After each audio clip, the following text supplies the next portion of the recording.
El tribunal está conformado por la presidenta, la doctora Marianita Yepes, el secretario, el doctor Torres, y el miembro del tribunal, el doctor Río Frío.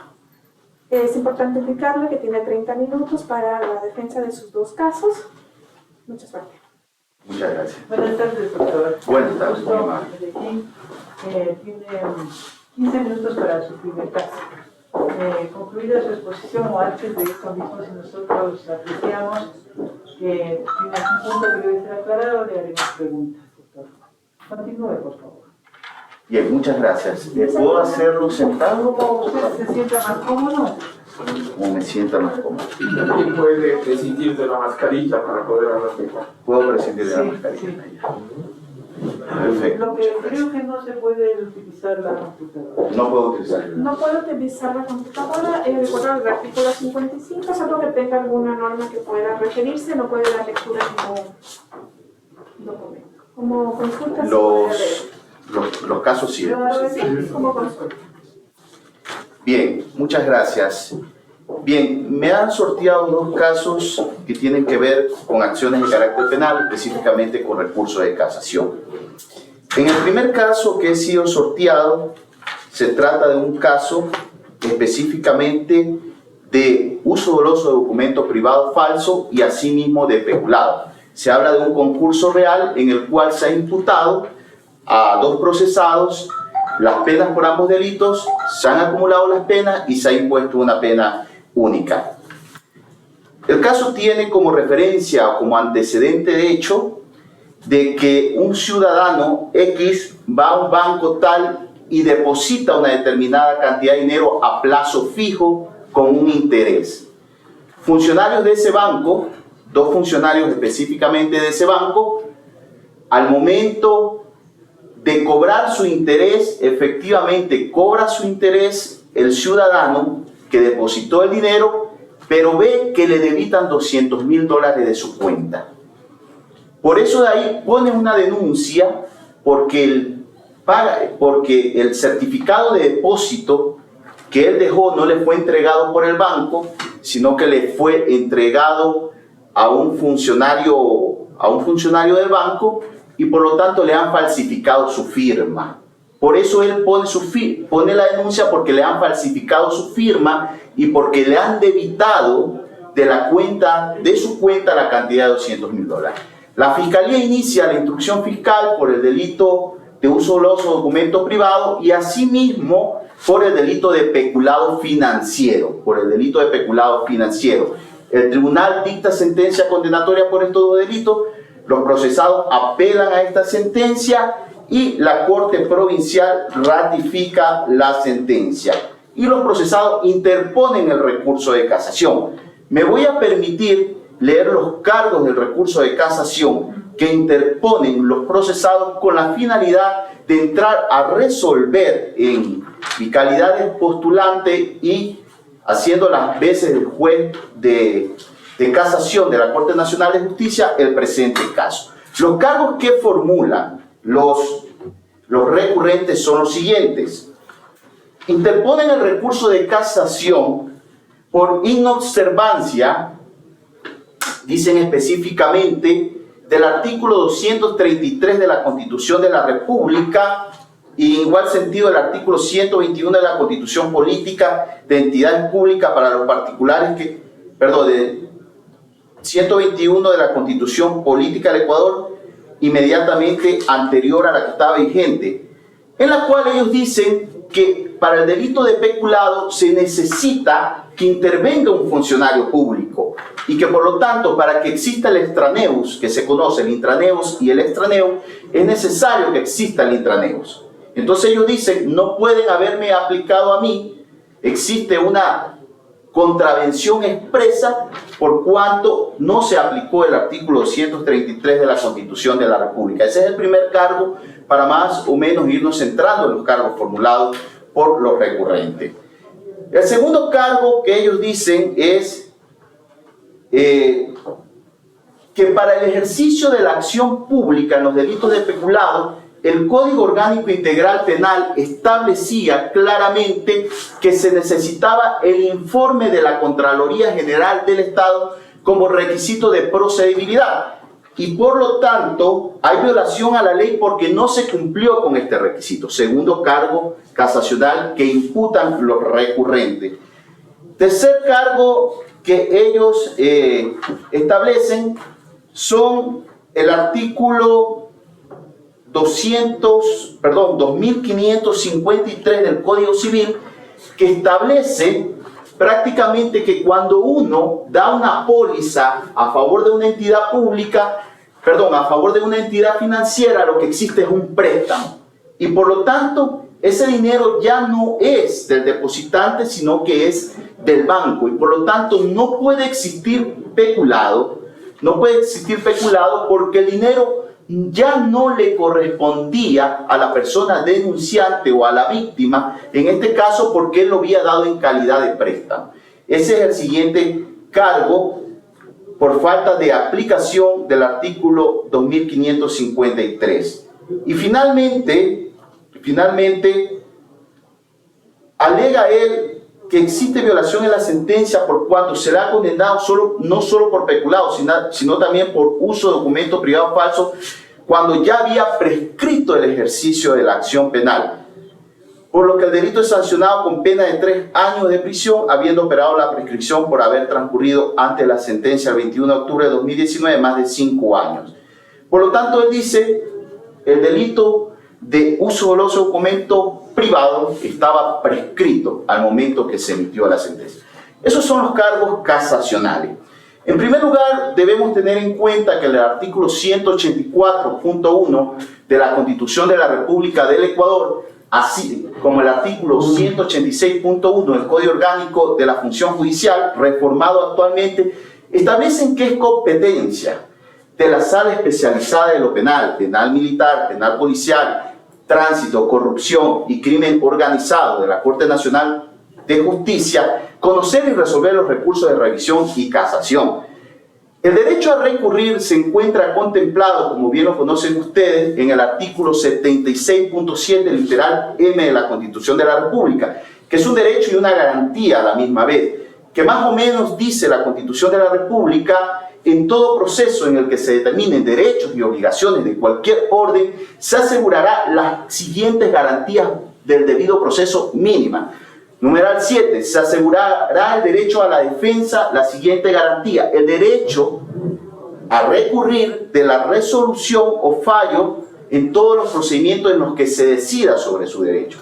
Asimismo, este derecho a recurrir también ha sido contemplado en la Convención Americana de Derechos Humanos en el artículo 8.2, literal H, específicamente en las garantías judiciales, que dice claramente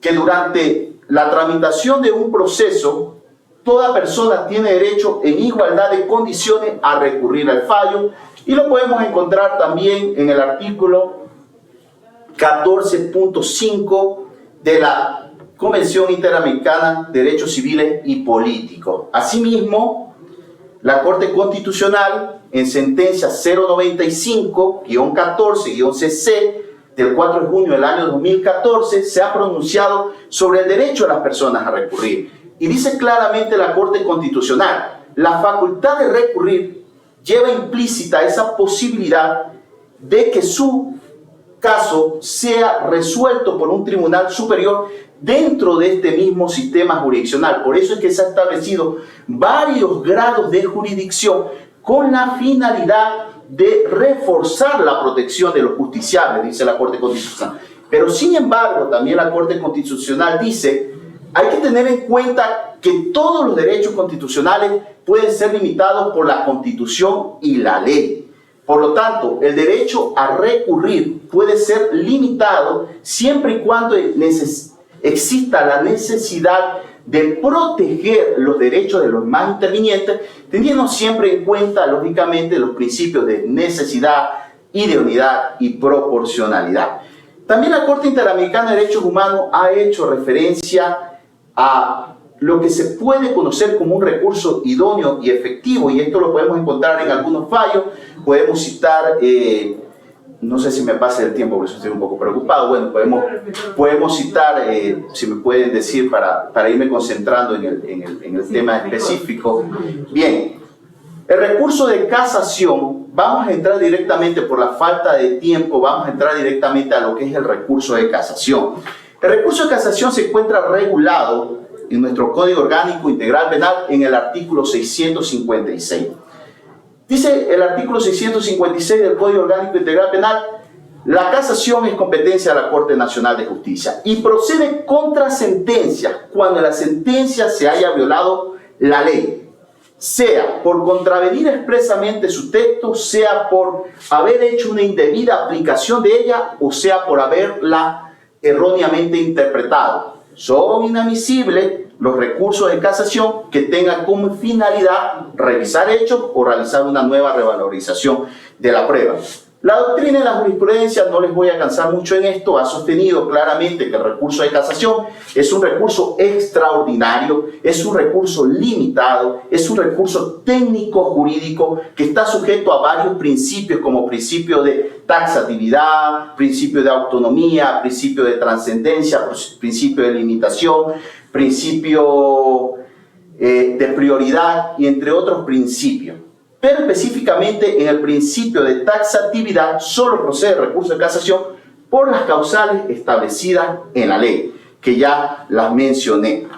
Por lo tanto, lo que se discute aquí no son los hechos, sino es una confrontación entre la sentencia y el derecho. Es decir, si la sentencia es antijurídica o no. Es una discusión jure. Como dice Claude Roxin, el recurso de casación es un recurso limitado, pues solamente permite la revisión jure, porque el tribunal toma ya como fijado los hechos que vienen ya delimitados por el tribunal inferior y este solo se limita a verificar si efectivamente ha existido o no una violación al derecho formal o material. En el caso concreto que nos corresponde, los recurrentes, porque son dos, alegan contravención expresa del artículo 233 de la Constitución de la República o falta de aplicación. ¿Cuándo se produce la falta de aplicación? De conformidad a Luis Cueva Carrión, la falta de aplicación de una norma se produce cuando de manera franca y directa se violenta el precepto legal, sea no aplicándola en parte o aplicando una norma no vigente. En este caso, este cargo acarrearía prácticamente una violación expresa de conformidad al recurrente. Considero que no existe violación expresa a esta norma por cuanto el delito de peculado establecido en el artículo 278, inciso cuarto del Código Orgánico Integral Penal, fue establecido anteriormente también por el Código Penal como una extensión a las instituciones financieras. Por lo tanto, si bien es cierto el artículo 233 de la Constitución de la República exige que en los delitos de peculado exista un funcionario público, en los delitos de peculado de particulares, específicamente de instituciones financieras particulares, no existe lógicamente el intraneus, porque son particulares, solo existe un extraneus. Por lo tanto, no existe violación expresa del artículo 233 de la Constitución de la República. Por lo tanto, se desecha este cargo casacional. Respecto a la violación a la ley por la falta de aplicación del artículo 561 del COI, considero que tampoco existe falta de aplicación. Y primero, la falta de aplicación, como ya lo sostuve doctrinariamente, corresponde a una contravención expresa. Existe una resolución de la Corte Nacional de Justicia que claramente aclara el alcance del informe de la Contraloría General del Estado, en el cual solamente se exige para los casos de peculado en donde existan recursos públicos y no para los casos de peculado de instituciones financieras, en la cual claramente esa resolución dice que no se exigirá ningún tipo de informe previo. Por lo tanto, no existe tampoco falta de aplicación o contravención expresa al respecto. Si existe falta de aplicación del artículo 2553, perdón, se me perdió la otra parte del Código Civil, que señala el recurrente De conformidad a los hechos probados en la sentencia que fueron fijados, se establece en la sentencia que el dinero fue debitado de la cuenta de la persona que hizo el depósito, de la víctima, de los intereses que se le dio. Por lo tanto, ese dinero pertenecía a la víctima. Por lo tanto, se configura el delito de peculado bancario establecido en el artículo 278 del Código Orgánico Integral Penal, y se desecha también esta causal alegada. Finalmente, en cuanto a que se le ha condenado por el delito de uso de documentos privados falsos cuando ya había prescrito el ejercicio público de la acción, que es sancionado con pena de 3 a 5 años, habiendo operado la prescripción, este jugador considera que en el presente caso sí existe una contravención expresa, por cuanto no se ha aplicado el artículo 21 del Código Orgánico Integral Penal, porque existe en este caso un concurso ideal, por cuanto el delito medio era la falsificación para el peculado y apoderarse, es decir, el delito fin era el peculado, por lo tanto no existe un concurso real. Por lo tanto, por ese cargo sí caso la presente sentencia. Tiene un minuto. Bien, por lo tanto, considero que por este cargo sí procede la casación. Es hasta aquí la exposición de este caso. Muchas gracias. ¿Se le va a realizar alguna pregunta? Sí, que nos aclare un poquito más este tema último que ha tratado yo poco. Por el tiempo, disculpe. Sí, no. Sí, uno se sienta aquí que anda la carrera por todo. A ver, Sí, disculpe. menciona que el delito se habría cometido, no sé, el documento que lo tiene a mano seguramente, el último cargo, ¿dónde está? Sí, aquí está. Dice, se lo leo si Sí, lo desea, con gusto. Finalmente, los casacionistas alegan violación a la ley en la sentencia por cuanto se le ha condenado no solo por peculado, sino también por uso de documentos privados falsos, cuando ya había prescrito el ejercicio público de la acción penal por tal delito, que es sancionado con 3 a 5 años de prisión, habiendo operado la prescripción por haber transcurrido hasta antes de la sentencia del 21 de octubre de 2019, más de 5 años contados desde el 8 de septiembre desde el 2014 en que se presentó la denuncia del señor Pepe, lo que implica violación a la ley en la sentencia por falta de aplicación del artículo 417, numeral 4. Es decir, voy a hacer, no sé cuál es su pregunta, doctor, disculpe. La pregunta es si la denuncia se hizo en el 2014, ahí se mencionó la fecha. Sí, a ver, sí, desde el 8 de septiembre de 2014. Y es aplicable el Código Penal anterior, no el COIP. Sí. ¿Prescribió o no prescribió? No en relación a si era concurrente o no era concurrente con el delito peculado, sino simplemente operó la prescripción o no operó la prescripción de la acción penal. Operó la prescripción de la acción penal. De conformidad al Código Orgánico Integral Penal y de conformidad al Código de Procedimiento Penal también operó la prescripción de la acción, por cuanto ya habían transcurrido 5 años. ¿Desde cuándo? ¿Mandé? ¿Desde cuándo ha transcurrido 5 años? Hasta antes de la sentencia definitiva de casación. Sí, pero ¿desde cuándo? Desde el 8 de septiembre de 2014. 5 años. 15, 16, 17, 18, 19, claro. Ya, hasta antes del 21 de octubre. La sentencia de casación se emitió después. Por lo tanto, cuando ya se emitió la sentencia de casación, que son los 5 años que tiene para que se resuelva en todas las etapas procesales antes que prescriba la acción, entonces, como había 2 delitos ahí, estaban delitos autónomos concurrentes, entonces en base a eso me imagino no se dio cuenta el tribunal apto, pero sí estaba prescrito en sentido estricto, sí estaba prescrito. A ver, decía la pregunta del caso, decía resuelva.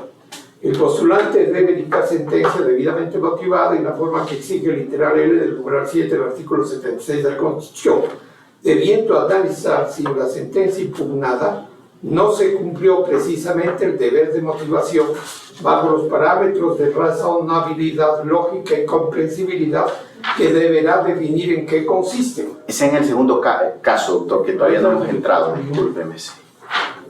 En el primer caso no es. Si es que a mí también se me trapapela. Nos entregaron en el Sí, a mí también, sí. ¿Y cuál Eso. es el asunto específico que se pregunta?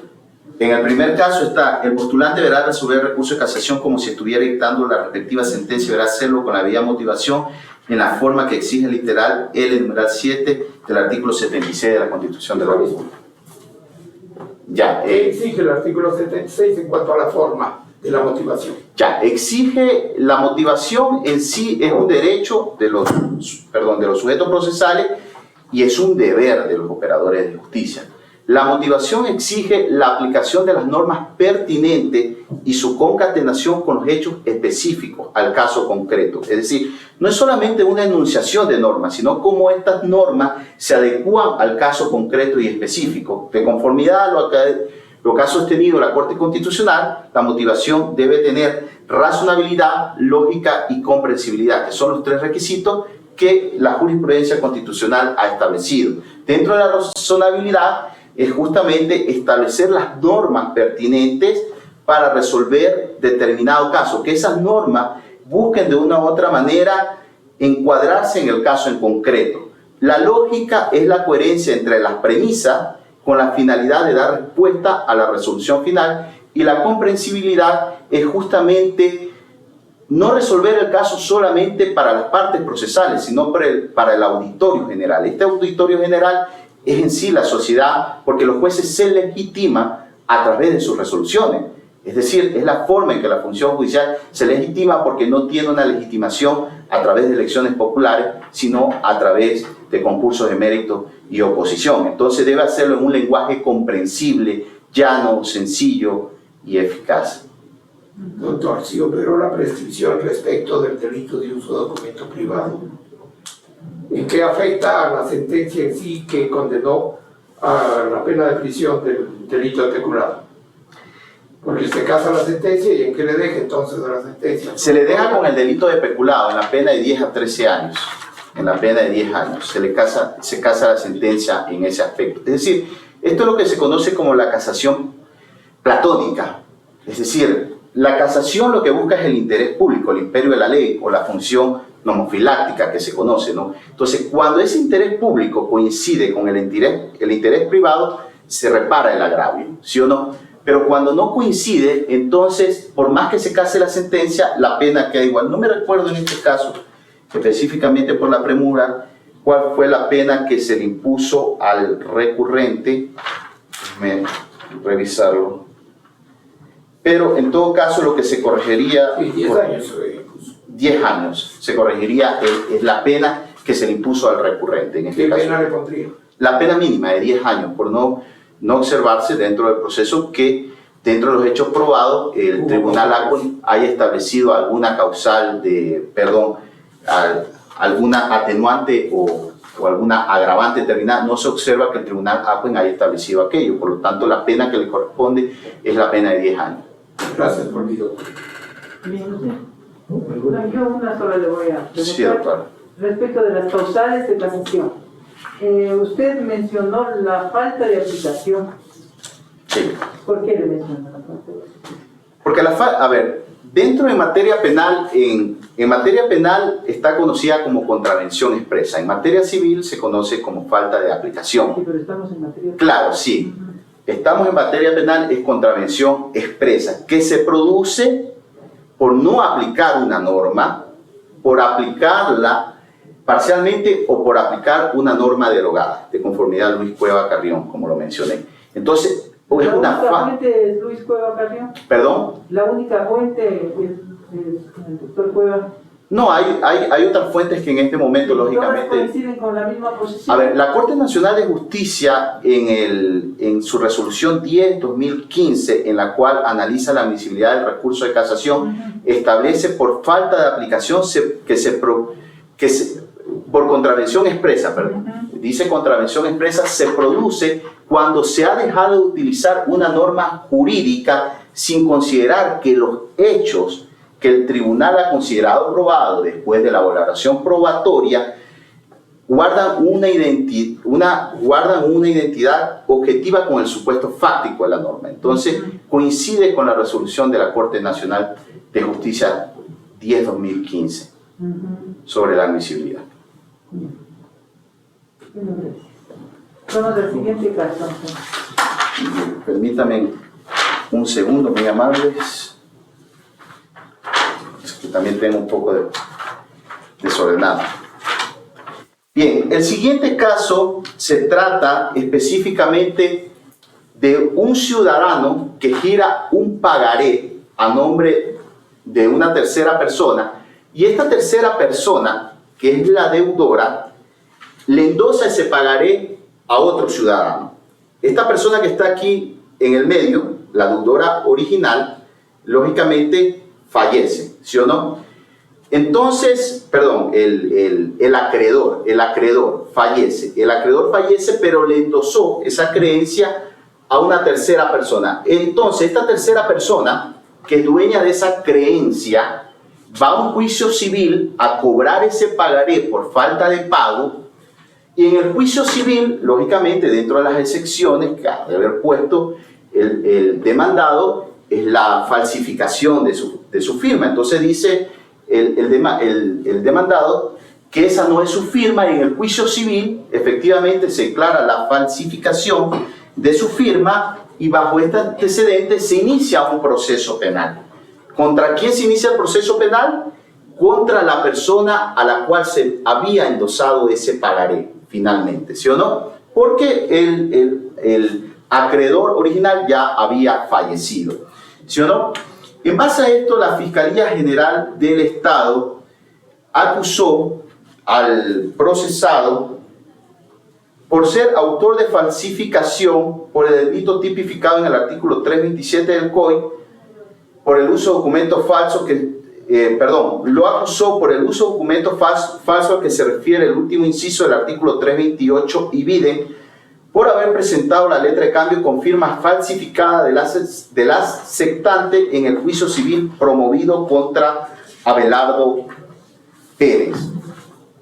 El Tribunal de Garantías Penales ratifica el estado de inocencia del procesado fundamentalmente, ¿por qué lo ratifica?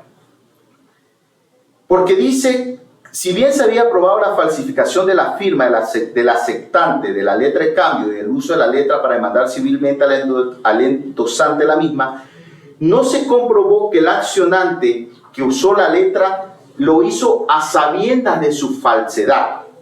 Esto es con dolo específico, por lo que sin la certeza del cometimiento del hecho y la responsabilidad atribuida al acusado, el tribunal juzgador lo absolvió. Bien, existe aquí una interposición del recurso por haberse confirmado la sentencia de primer nivel. En apelación se confirmó la sentencia de primer nivel y la Fiscalía General del Estado interpuso la casación en los siguientes términos, que es importante establecer las causales de casación que esgrime la Fiscalía General del Estado.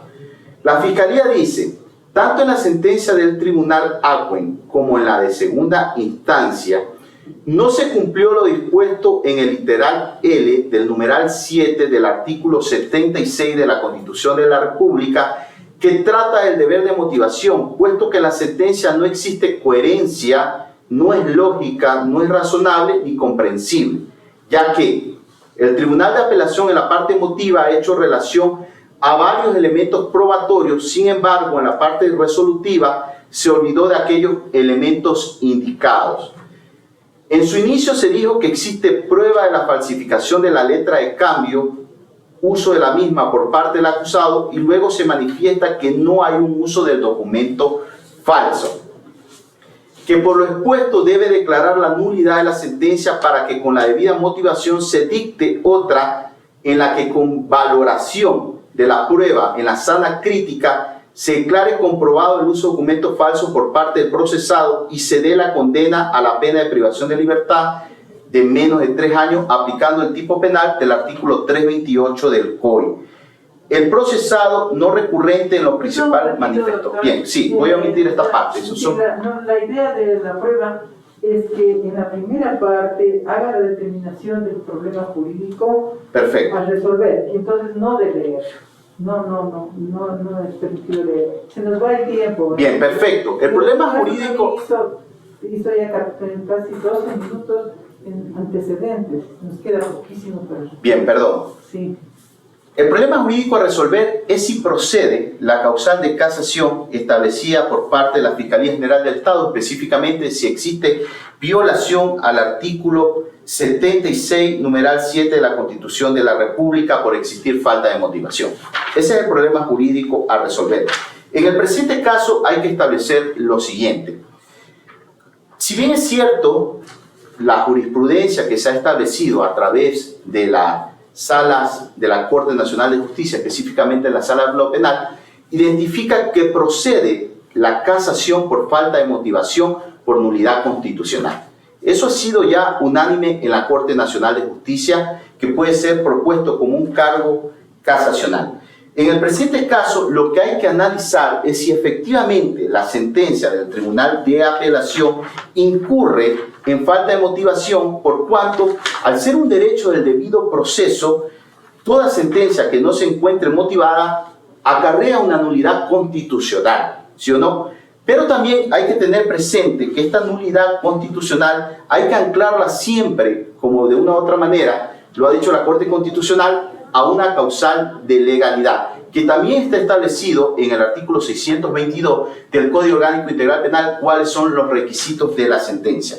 En el presente caso, también ha establecido la Corte Constitucional que la motivación no tiene que ver con la extensión de la motivación, sino que cumpla estos requisitos como son la razonabilidad, la lógica y la comprensibilidad. No tiene que ver con la extensión.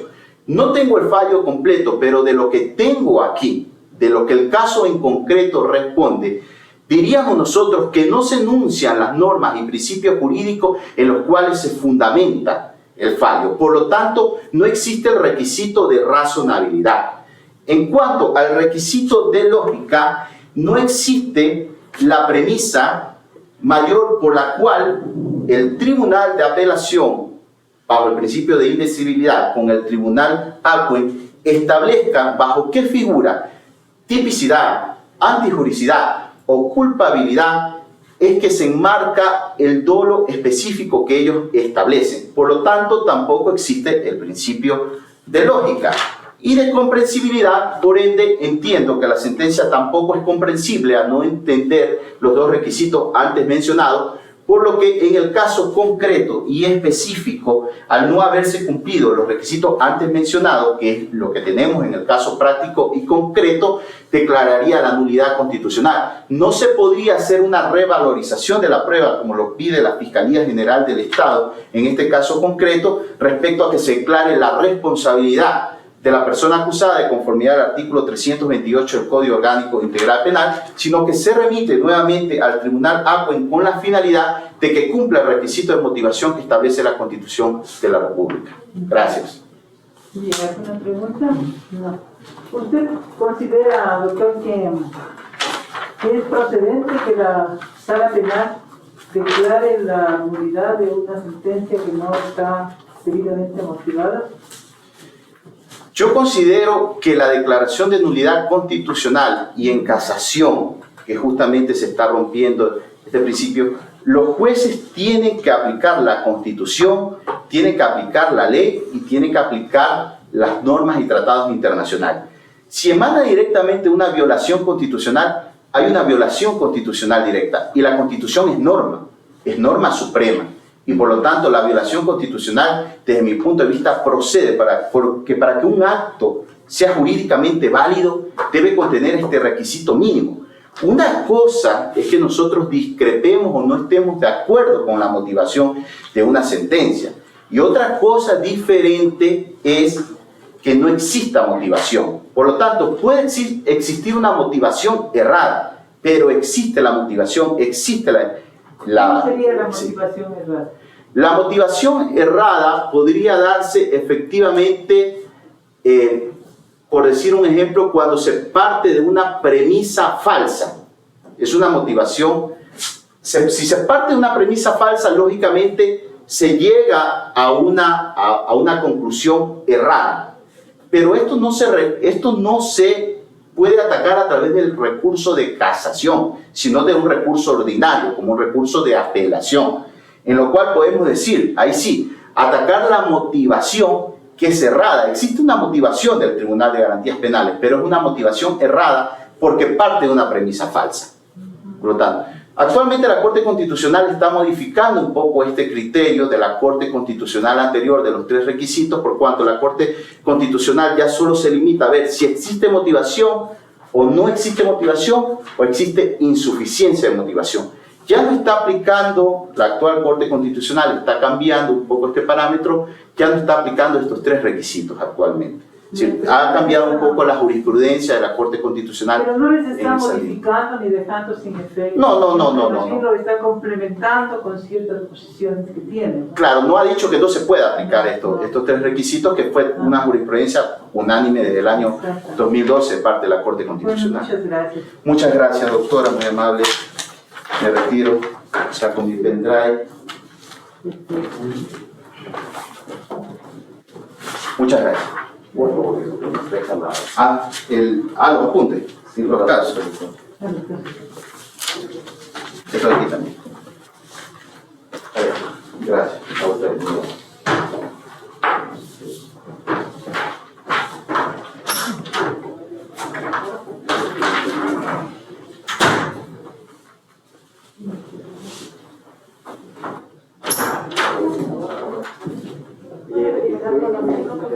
Sí.